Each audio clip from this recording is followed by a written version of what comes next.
Well, hello and welcome to the Cluebird. I'm your host, R. Wayne Browne. Good morning often comes early, and before the world gets to you, before the noise, the messages, the expectations, there's a moment, a quiet one. No audience, no pressure, no one watching, just you and a decision. And in that moment, you're either in control or you're not. This is the Cluebird, your Cluebird, whispering sage advice for those willing to listen. When I was flying jets in the military, mornings didn't just ease in. They started early, sometimes before the sun had even decided to show up. You'd step outside and the air had that cold, eerie stillness to it. Oh, quiet, focused, almost like the world was holding its breath. And you knew what you were about to strap into required your full attention. There was no, I'll get to it later. No, I'm not feeling it today. No, none of that. Because when you're flying something that powerful, something that dangerous and unforgiving, you don't just drift into your day. You carefully prepare for it, mentally, deliberately, on purpose. And here's what most people miss. That level of preparation, hey, it doesn't belong only in extreme environments. It belongs in your life too. But most mornings don't look like that for most of us. Most mornings look like this. The alarm goes off. And it's not loud. It's just enough to interrupt your sleep. You reach over and out of habit, you half awake, hit the snooze button. You tell yourself, hey, just a few more minutes.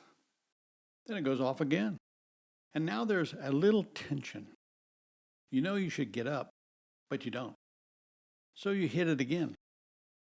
And in that small moment before your feet even touch the floor, something has already happened. You've made a decision. That's the morning war. And it's quiet. There's no one there to applaud you. There's no one there to correct. But it's real because you're not just deciding whether to get up, you're deciding who's in charge. Mental discipline doesn't start in the gym. It doesn't start at work. It doesn't start when things get hard later in the day either. It starts right there, in that first decision in the morning war. Do you get up when you said you would, or do you negotiate with yourself? Yeah. Because every time you negotiate with yourself and lose, you teach your mind something. Something subtle but powerful. My word doesn't matter. And if your word doesn't matter to you, nothing else will either. Not your goals, not your plans, not even the person you say you want to become. Now, here's the part most people don't see. This isn't about waking up early. It's not about 5 a.m. or 6 a.m. or any specific time. No. It's about alignment. You said you were going to do something, and then the moment came, and you either honored it or you didn't. I've watched people on both sides of this. The ones who win that first battle, they don't make a big deal out of it.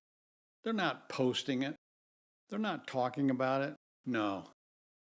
But they carry something into their day, a quiet confidence, because they already proved something before the world even showed up.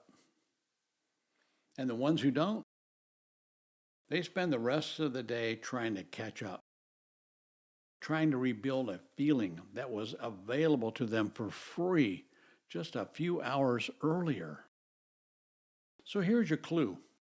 Win the first decision, and you change the direction of your day. Win it, and you move forward with clarity. Lose it, and you spend the day negotiating, hesitating, and reacting.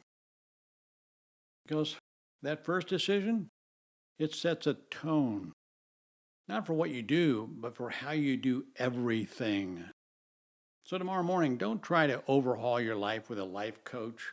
Don't set 5 new habits. Don't make it complicated. Just do this. When the alarm goes off, sit up. That's it. Not a speech, not motivation, not I'll start Monday. No, just sit up. Because in that moment, you're not just getting out of bed, you're making a statement. I do what I said I was going to do. Beautiful words. And if you can do that once, you can do it again and again and again. Because discipline isn't built in loud moments. It's built in quiet ones, invisible ones. Moments like tomorrow morning, when no one's watching, but everything's being decided. This is the Cluebird, your Cluebird, and the voice you're learning to trust might just be your own. I want to sincerely thank you for tuning in today, and as always, I hope you got something useful out of our discussion. And if you did, be sure to subscribe and get your copy of the Cluebird, now available on Amazon. Oh, one hot tip. Until our next visit, I would like for you to think about and consider what feel it, don't follow it might mean to you. Oh, and don't forget to give your Cluebird a bath.